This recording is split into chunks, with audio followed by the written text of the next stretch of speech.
ఎడకోటి అలలుగ పొంగు వరదల వేగాన పడిలేచు అలలకు తీపి కలలకు లేని అలసట నీకేలా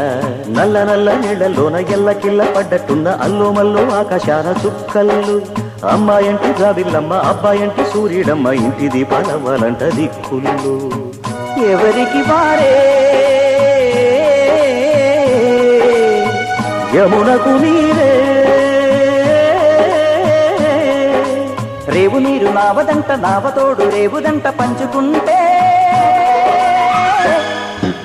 గోరువంక వాలగానే గోపురానికి స్వరాల గణగణ గంటలే మోగనేలా గోపబాలుడొచ్చినాక గోకులానికి పెదాల కిలకిలా పువ్వులే